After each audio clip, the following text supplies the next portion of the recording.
A maioria dos tumores em idade pediátrica, felizmente, são tumores que nós chamamos benignos. Benignos no sentido que são até tratáveis, e são os tais grupos que às vezes até se podem tratar com a cirurgia. Benignos no sentido que crescem devagar e benignos também no sentido em que são os tumores que melhor respondem ao tratamento. Exato. Como tal, são dentro deste grupo que são os mais frequentes. Nós estamos a falar de tumores que infelizmente são mais agressivos. Tratamento com a quimioterapia são tratamentos muito prolongados, entre 1 ano e meio a 2, mas que são tratamentos pela sua pouca intensidade que habitualmente não interferem com a qualidade de vida e mesmo com as atividades da vida diária. E até são bem tolerados. E são bem tolerados. Dos meninos poderem ir à escola, fazerem as suas... Portanto, podem fazer uma vida normal ou quase normal. Sim. Começa agora um novo episódio do Cancro, um podcast que explora diferentes dimensões do cancro em 40 minutos de conversas entre cientistas, médicos, doentes e que conjuga informação e testemunhos da primeira voz. E quando o cancro aparece nas crianças? O caso dos tumores cerebrais. Infelizmente, esta é também uma difícil realidade das vidas de muitos de nós, o cancro nas crianças.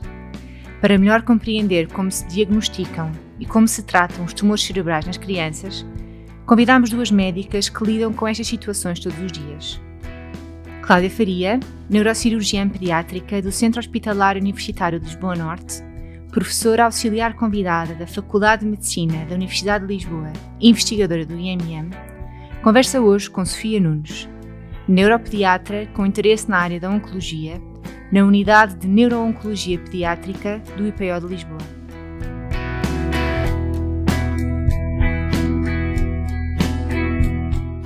Olá, Sofia. Olá, Muito obrigada por seres a minha parceira neste episódio do Cancro, em que vamos ter uma conversa sobre um tema, enfim, que nos é comum, que é sobre o cancro em idade pediátrica e particularmente os tumores cerebrais pediátricos, que é uma área em que ambas trabalhamos. Nós sabemos que é um tema que toca muitas pessoas, e, portanto, é um tema muito relevante, porque junta simultaneamente dois tópicos importantes, o facto de serem crianças e o facto de terem cancro.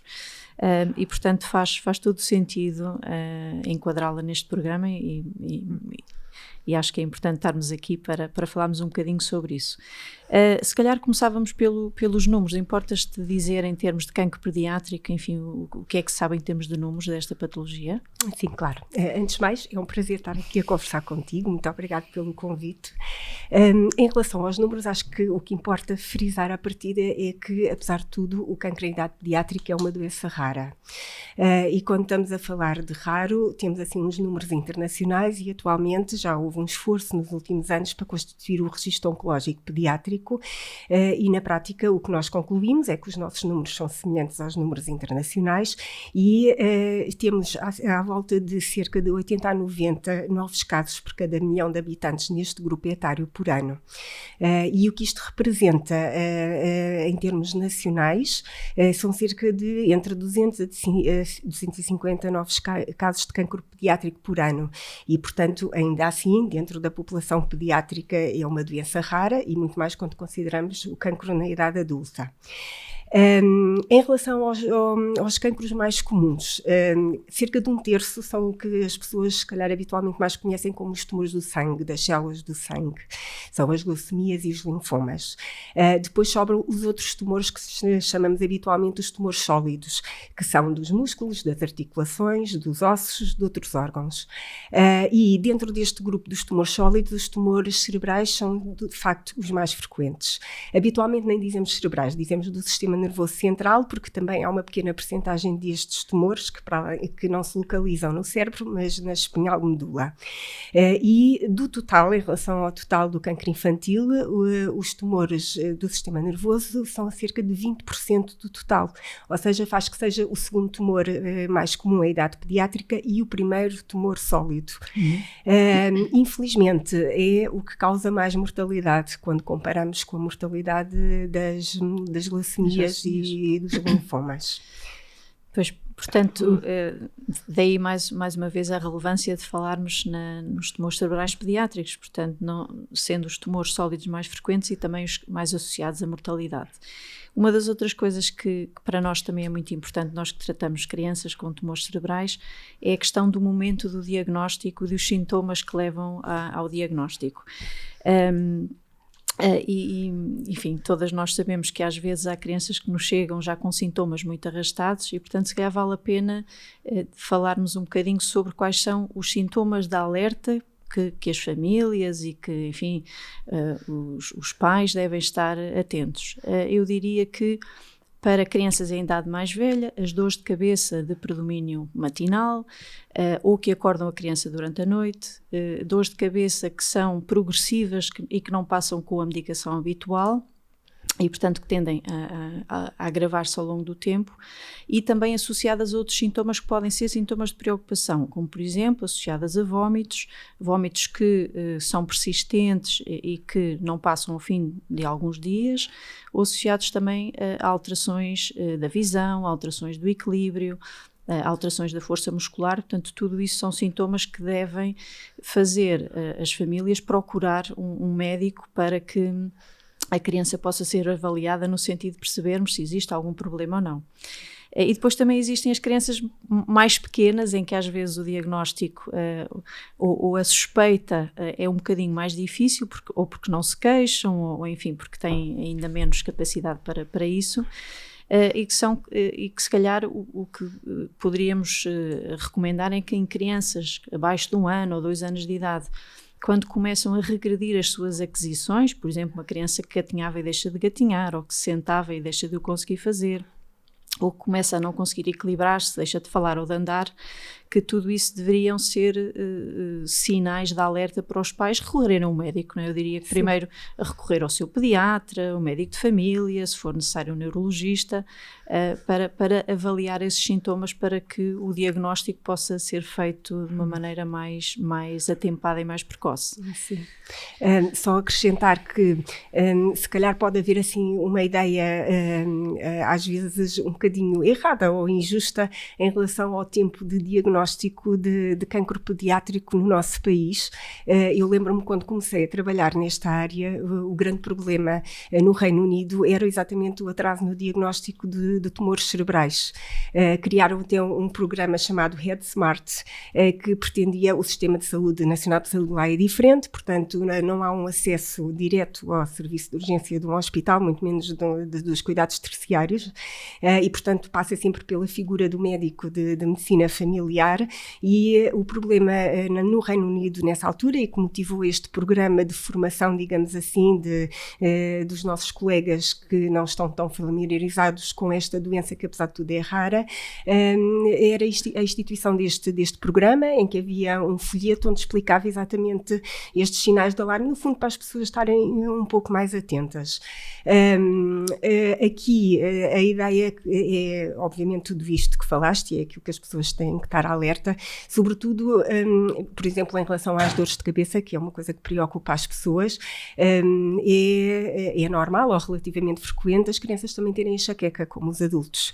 O que difere a dor de cabeça porque têm enxaqueca de uma dor de cabeça que eventualmente pode estar associada a um tumor cerebral é exatamente, por exemplo, não ter períodos livres, não é? Uma dor de cabeça tem-se uma enxaqueca 1 ou 2 vezes por mês. A dor de cabeça por causa de alguma lesão que está a crescer, tende a ser contínua e cada vez mais grave. Em Portugal, muitas vezes, e já tem acontecido, claro que não é muito frequente, há diagnósticos até quase por acidente, porque as crianças vão à urgência porque bateram com a cabeça, se calhar ainda nem têm grandes sintomas e acaba por ser diagnosticado. Portanto, em relação ao alerta sobre o diagnóstico, é claro que é importante as pessoas saberem e estarem informadas, mas não creio que tenhamos numa situação em que isso seja o nosso principal problema nesta altura. Sim, mas fica assim mais um alerta para às vezes claro, há dúvidas sempre nas famílias se é de preocupar ou não. Claro que sim. Tocaste num ponto muito importante que é a questão do diagnóstico, não é? Portanto, falámos um bocadinho dos sintomas, E agora o ponto importante é o diagnóstico. Como é que fazemos o diagnóstico de um tumor cerebral numa criança? Okay. Portanto, perante estes sintomas todos que referiste, a maneira mais fácil de fazer o diagnóstico é fazer um exame de imagem ao cérebro. E isso pode ser feito através de uma tomografia computurizada, que as pessoas conhecem habitualmente como TAC, de uma ressonância magnética que nos dá uma imagem mais precisa. Habitualmente até podem ser coisas sequenciais, primeiro o TAC e depois a ressonância, e posso talvez dizer que na maioria dos casos isto levanta-nos uma suspeita já muito forte de que se trata de que aquela lesão que estamos a ver é um tumor cerebral e não é, por exemplo, uma infecção ou uma malformação congénita ou uma lesão dos vasos. E, portanto, este é o grande primeiro passo do diagnóstico, é sabermos e vermos a lesão. Depois de fazermos o exame de imagem, impõe-se saber o que é, não é? Portanto, ter um diagnóstico, nós chamamos por diagnóstico histológico, antes de passarmos a várias etapas do tratamento.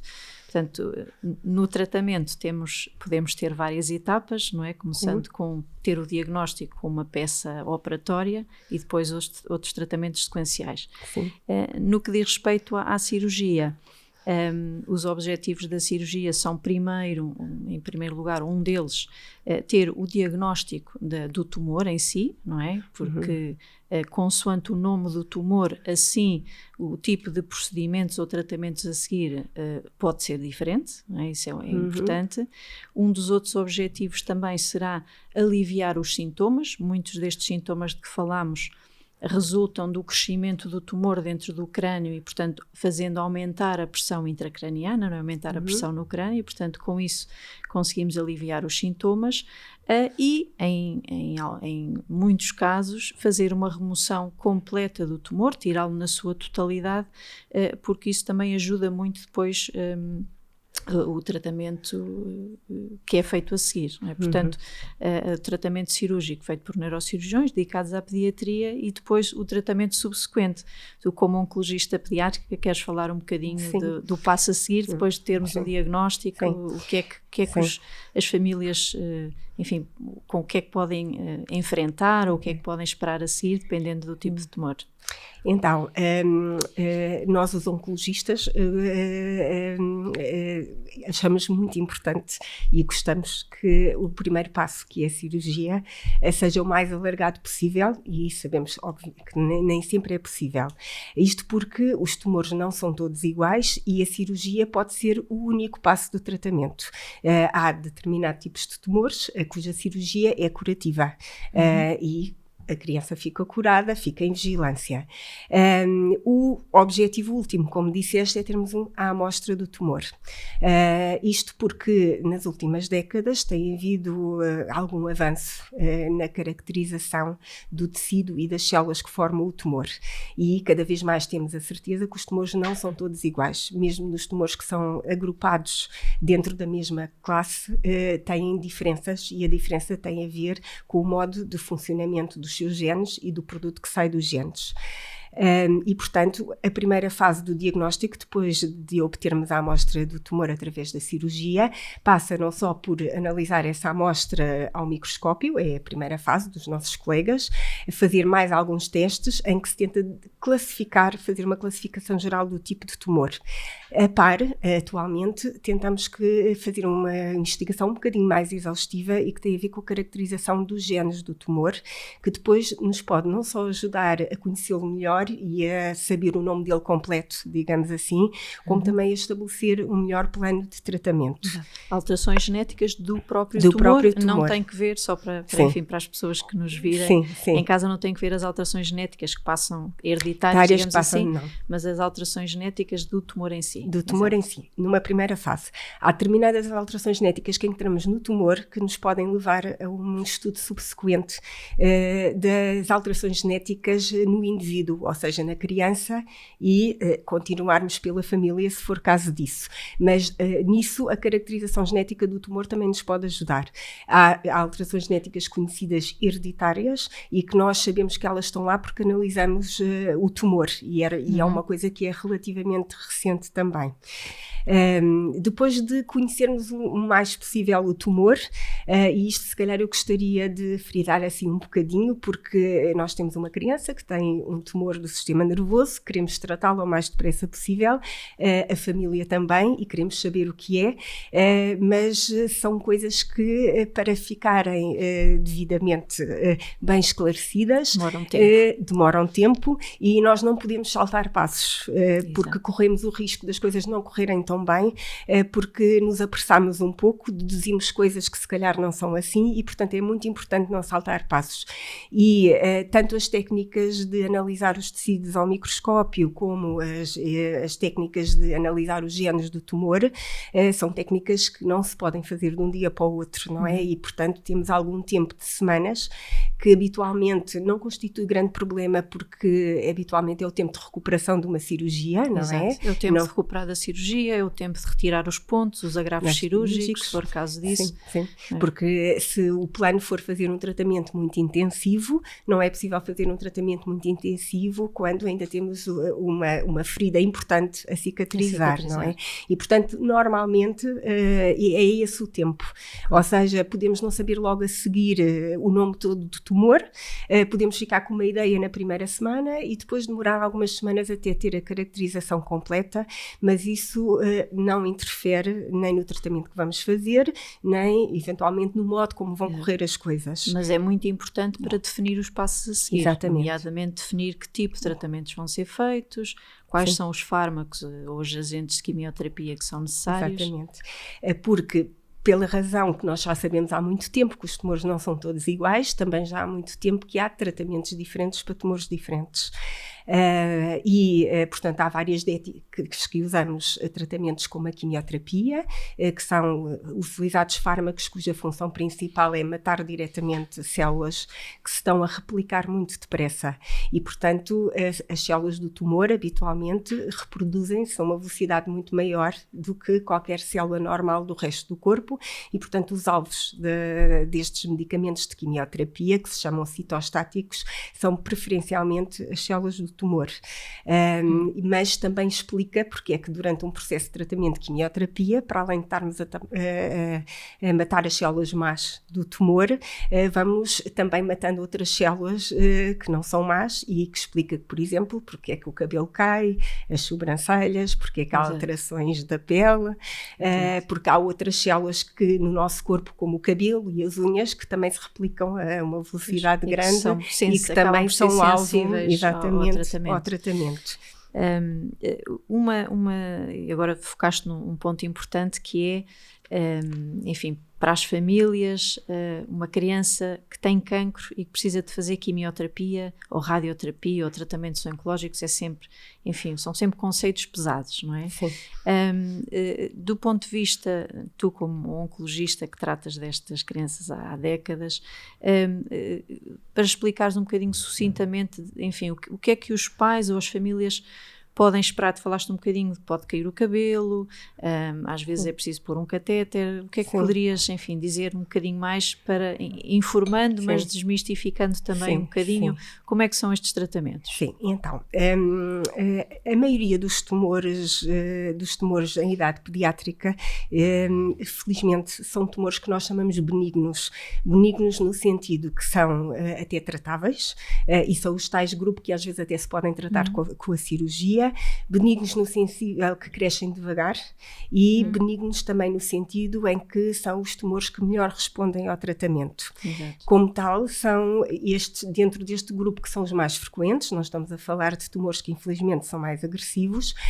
Tratamento com a quimioterapia são tratamentos muito prolongados, entre 1 ano e meio a 2, mas que são tratamentos pela sua pouca intensidade, que habitualmente não interferem com a qualidade de vida e mesmo com as atividades da vida diária. E até são bem tolerados. E são bem tolerados. Dos meninos poderem ir à escola, fazerem as suas... Portanto, podem fazer uma vida normal ou quase normal. Sim. Esses também são esses tumores que tu chamaste de benignos, que são os menos agressivos, digamos assim. Alguns deles até podem ser curados pela cirurgia. Exatamente. Se o cirurgião conseguir remover tudo. E há bocadinho faltou-me só mencionar que nós tentamos remover o máximo possível com a máxima segurança. Portanto, às vezes, quando deixamos um bocadinho de tumor para trás, é porque é mais prudente deixar um bocadinho do que tentar ser mais agressivo e podendo induzir algumas alterações neurológicas. Portanto, esses são os tumores, digamos assim, que têm um curso mais indolente e que são tratáveis e que são aqueles que, sim, chamamos na mesma quimioterapia, mas é uma quimioterapia muito menos agressiva. Claro que há exceções, mas a norma é não motivarem internamentos por nenhum motivo, que se podem fazer em ambulatório, portanto a criança vai fazer o tratamento e volta para casa. A maior parte deles é uma vez por semana, pode até ser menos, e acaba por interferir minimamente na vida da criança, tirando o facto de facto não estão todos os dias na escola e as famílias não vão... os pais não podem provavelmente fazer a sua atividade laboral como regularmente, porque temos aquela questão de todas as semanas há que recorrer a um hospital para fazer o tratamento, mas são tratamentos que decorrem com complicações mínimas e portanto crianças que estão em idade escolar continuam a frequentar a escola, mesmo as crianças do jardim de infância não têm problema. São habitualmente, apesar de haver algum tipo de tratamentos que podem ser por via oral, o mais frequente é que todos este tipo de tratamentos, mesmo os menos agressivos, são administrados por via de uma veia e aquilo que falaste é um catéter, é um dispositivo, que é um que se chama catéter, que está ligado a uma veia importante, uma veia que nós chamamos central, que é profunda, que habitualmente nestes tratamentos prolongados tentamos que esteja totalmente coberto por pele e que é uma via de acesso, quer para colheita de sangue, quer para administrar o tratamento, que obvia a que todas as semanas a criança seja sujeita a uma punção venosa que muitas vezes não é bem sucedida logo à primeira tentativa, porque temos uma via direta, e do ponto de vista também das suas atividades da vida diária, como o risco de infecção é mínimo e de exteriorização nulo, é possível mesmo uma criança de 3 anos frequentar o infantário em que anda a correr e a ser puxada por outras crianças sem risco e que pode tomar banho todos os dias, que é uma coisa também importante e que não acontece nos catéteres que não estão totalmente cobertos por pele. Mas tocaste aí uma questão importante que é, tenta-se sempre, em qualquer fase do tratamento, que as crianças possam, enfim, regressar o mais rápido possível à sua vida normal e ter as atividades o mais normais possíveis da sua... Acho que é uma preocupação, acho que em todas as áreas da pediatria nas crianças com doenças crónicas e mesmo em relação a tumores mais agressivos, em que, portanto, temos um tratamento mais intensivo, que provavelmente implicará mais internamentos para fazer o tratamento e por complicações do tratamento, a ideia é que no intervalo seja sempre possível haver alguma normalidade na vida da criança e das suas famílias.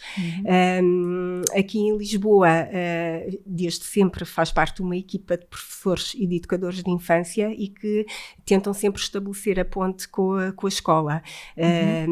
As educadoras de infância serão para as crianças mais jovens e tentam estabelecer a normalidade nos internamentos e nos tempos de espera para as consultas e para os tratamentos. As professoras estabelecem mesmo ligação com o estabelecimento de ensino que as crianças habitualmente frequentam e, sobretudo, nesta era de tecnologia, é bastante fácil uma criança, mesmo com internamentos frequentes ou prolongados, desde que se sinta bem, conseguir acompanhar a escola. Sim.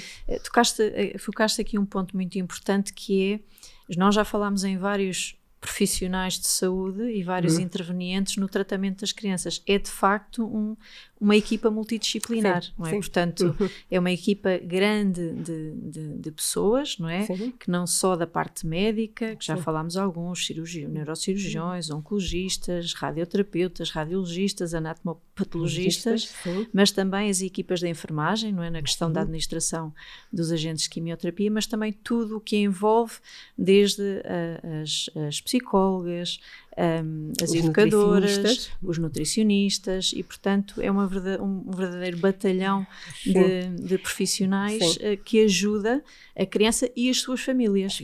Sim. E depois podemos falar assim um bocadinho disto depois, que são as crianças que sobrevivem e que nós vamos acompanhando ao longo dos anos. As muito pequeninas não se lembrarão do que é que se passou, mas as crianças com idade suficiente para depois terem memória futura, habitualmente não têm mais recordações deste tempo. E portanto, voltando assim ao que estávamos a falar inicialmente, é um choque para as famílias, é um choque para as crianças mais velhas e adolescentes que também já têm noção do que é a doença oncológica e do que é que lhes pode acontecer, mas eu acho que da minha experiência, ao longo, desde que se inicia o processo, o ser humano tem uma capacidade ótima de se adaptar e acaba por não ser sempre um pesadelo do princípio ao fim, não é? Claro. Depois do choque inicial, não é? Há sempre umas situações mais difíceis, situações mais claro. fáceis.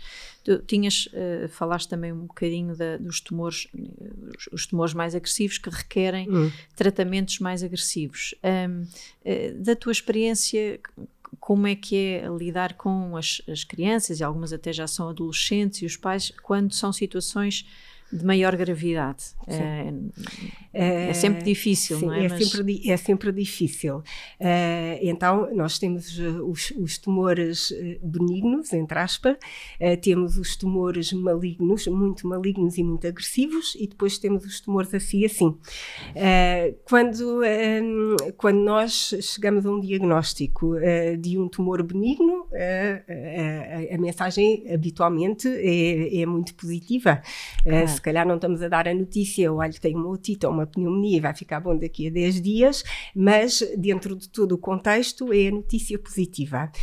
Temos os tumores assim, que são aqueles que, apesar de tudo, a percentagem de cura é elevada, que exigem tratamentos agressivos, mas a probabilidade de chegarmos a bom porto é grande. E gera, obviamente, alguma preocupação, mas temos esta meia boa notícia para dar. Claro, obviamente, o mais difícil sabemos que há tumores incuráveis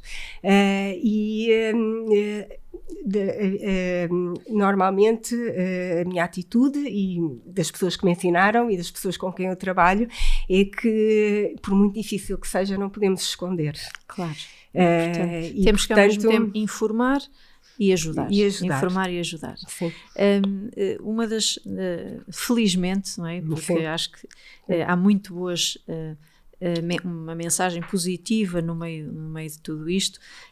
Temos muitos meninos que ultrapassam, crianças pequenas ou adolescentes, que ultrapassam isto e que depois atingem a idade adulta, enfim, que depois continuam a sua vida, casam, têm filhos, enfim, têm os seus estudos. E eles precisam sempre de ser acompanhados, não é? Portanto, há pouco mencionaste isso brevemente. E de facto eles devem ser acompanhados porque há algumas alterações que eles podem ter ou vir a ter ao longo da sua vida que decorrem dos tratamentos que eles fizeram, quer da cirurgia, quimioterapia, radioterapia, que de facto são muito intensivos. Eu nomeio só alguns. Por exemplo, ter epilepsia, alterações endocrinológicas induzidas pelos tratamentos, ter algumas alterações cardíacas ou, por exemplo, de aprendizagem. Problemas cognitivos são situações no cérebro e, portanto, às vezes podem deixar algumas sequelas em termos de aprendizagem. Podem também, alguns anos depois, muitas vezes associados à radioterapia, ter alguns outros tumores secundários que aparecem já na vida adulta, não é? Enfim, e nós tratamos alguns, e alguns precisam também de alguma ajuda na integração na escola, integração profissional, porque às vezes têm algumas dificuldades. Sim. E o IPO de Lisboa tem exatamente uma consulta específica para estes doentes em que felizmente tudo correu bem, são sobreviventes de um cancro cerebral, de um tumor cerebral, e que têm o seu acompanhamento. Queres falar um bocadinho sobre isso? Sim. O IPO, a pediatria do IPO de Lisboa tem uma consulta que foi a primeira a ser implementada, que se chama a consulta dos duros, e que, sendo a primeira a ser implementada, e como os tumores cerebrais era uma realidade que foi sempre correndo paralelamente aos outros tumores, até porque há mais leucemias e linfomas curáveis há mais tempo do que tumores cerebrais, e há outros tumores sólidos que são curáveis também há mais tempo do que tumores cerebrais, e portanto está implementada a consulta dos duros, que se chama de doentes que ultrapassaram a realidade oncológica com sucesso, é um acrónimo. Eu quero dizer exatamente. E paralelamente, nos últimos anos, felizmente temos cada vez mais sobreviventes de tumores cerebrais em idade pediátrica. O que acontece no IPO é que a partir dos 5 anos após o final do tratamento, as consultas de vigilância passam a ser vistas todas nessa perspectiva, e as crianças são acompanhadas, continuam a ser acompanhadas com um neuro-oncologista, pela endocrinologia, pelo que tu falaste, pela elevada prevalência de problemas endocrinológicos nos sobreviventes de tumores cerebrais, ou pela localização do tumor, ou pelos tratamentos que fizeram. São, por exemplo, alterações da hormona da tiroide ou da hormona de crescimento, não é? Para dar uns exemplos a quem nos ouve. Exatamente. Não é? Exato. E portanto são déficits endocrinológicos que não só necessitam de terapêutica de substituição e que têm que ser acompanhados a longo termo. E acaba por ser num centro oncológico onde se faz o tratamento da doença, que existem as equipas que mais adaptadas estão a depois responder à fase da sobrevivência, porque são as equipas que lidam com os tratamentos, com as situações na fase do diagnóstico. Os sobreviventes vão crescendo e portanto, em Portugal e no resto do mundo há uma rede europeia que trata destas questões.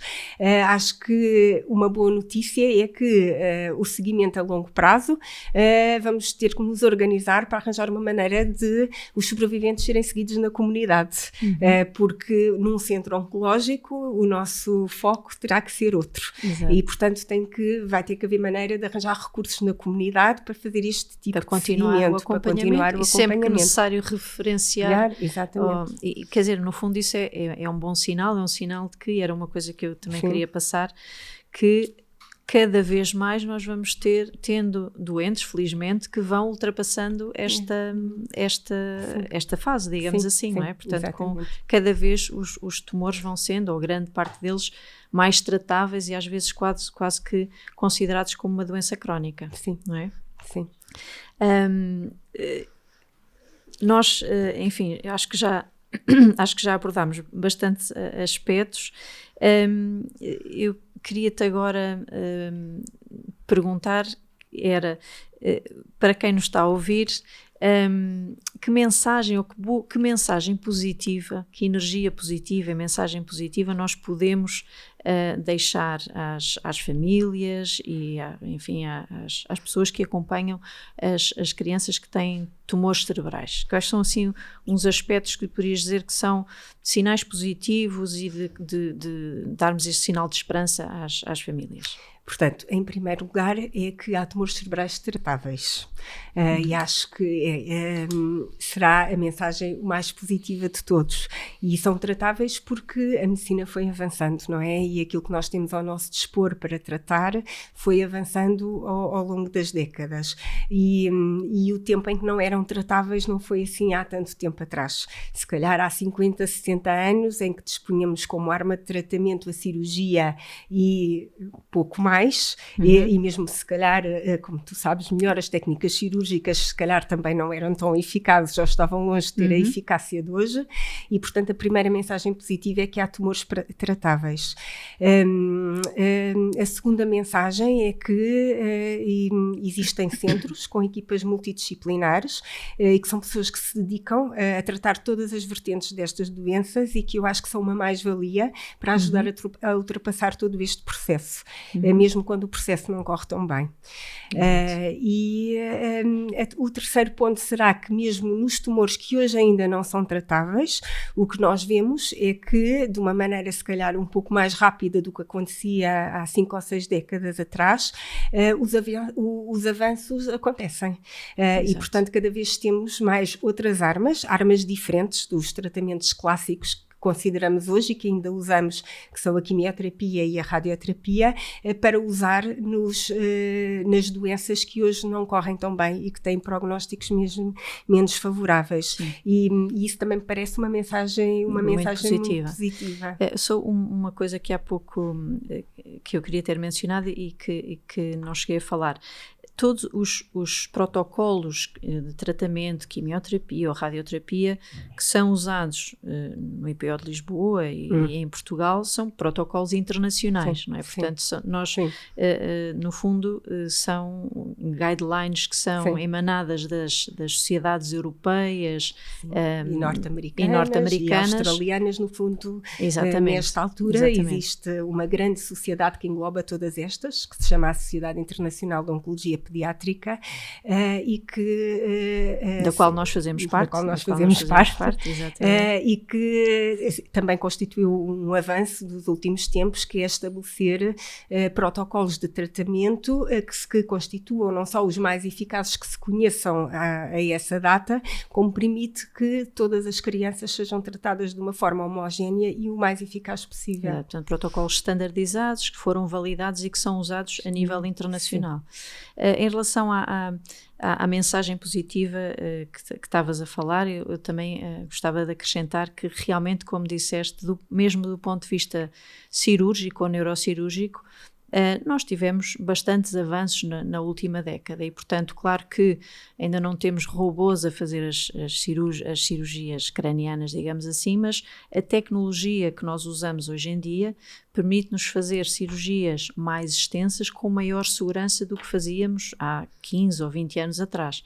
E, portanto, só para dar uns exemplos a quem depois ouvir a nossa conversa, nós temos vários equipamentos que podemos usar no bloco operatório, desde um sistema que se chama neuronavegação, que é uma espécie de GPS no bloco operatório, que nos permite tirar o tumor poupando as zonas cerebrais que são importantes, como a zona da linguagem, a área da linguagem, da mobilidade, etc. Podemos também usar técnicas dentro da cirurgia de monitorização que nos permitem tirar o máximo de tumor com a máxima segurança. E, portanto, eu acho que aliando essa parte neurocirúrgica ao que tu disseste da melhoria dos tratamentos, eu acho que realmente isso explica muito porque é que cada vez a consulta de sobreviventes, a consulta dos duros tem mais doentes, e isso é muito positivo. A outra coisa que eu acho que não podemos deixar de mencionar no âmbito deste podcast, digamos assim, é a importância que a ciência trouxe para tudo isto. O avanço da ciência, portanto, e dizer que o que tu falavas em relação a sabermos hoje em dia caracterizarmos cada vez melhor o tipo de tumores e termos tratamentos mais dirigidos, isso só foi possível porque a ciência avançou, as técnicas de biologia molecular para a detecção dessas alterações avançou muitíssimo nos últimos anos, as técnicas são cada vez mais sofisticadas e, como foram alargadas a toda a comunidade, tornam-se acessíveis do ponto de vista monetário, digamos assim, e isso, estudar os tumores do ponto de vista molecular, da biologia dos tumores, permitiu-nos ao longo destes anos melhorarem muito, não só perceber os tumores, mas também tratá-los de uma forma mais eficaz. Claro. Concordas com isso também? Claro que sim. E portanto esses avanços, como tu digo, conhecemos melhor os tumores e conseguimos investigar medicamentos dirigidos que permitam também tratá-los melhor. Sim. Portanto, eu, se calhar, a jeito de conclusão, acho que poderíamos dizer que também nos tumores cerebrais pediátricos, aliando a ciência à medicina, que ao longo destes anos e daqui para o futuro poderemos antever que poderemos eventualmente diagnosticar melhor e tratar melhor cada vez mais crianças, melhor, de uma maneira mais eficaz, se calhar a palavra mais certa, crianças com tumores cerebrais que venham até nós para ser tratadas. Sim. E ainda se calhar acrescentar só uma coisa, e mais além, que para além de tratar melhor, nós queremos tratar e com menos riscos de toxicidade para o futuro, para termos pessoas adultas com melhor qualidade de vida e sem estas cicatrizes que às vezes ficam, como falámos há bocado. Sim. Exatamente. Olha, muito obrigada, foi um gosto falar contigo e espero que tenha sido esclarecedor para os nossos ouvintes. Eu também, sim. Faça parte da próxima conversa e deixe as suas perguntas em imm-laco@medicina.ulisboa.pt ou envie-nos uma mensagem através do Facebook ou Instagram. O Cancro é um podcast da autoria do IMM Laço Hub, iniciativa do Instituto de Medicina Molecular João Lombo Antunes, dedicada ao cancro da mama, que pode acompanhar nas plataformas de áudio habituais ou através do nosso canal de YouTube. Saiba mais nas nossas redes sociais ou em immlaco.org.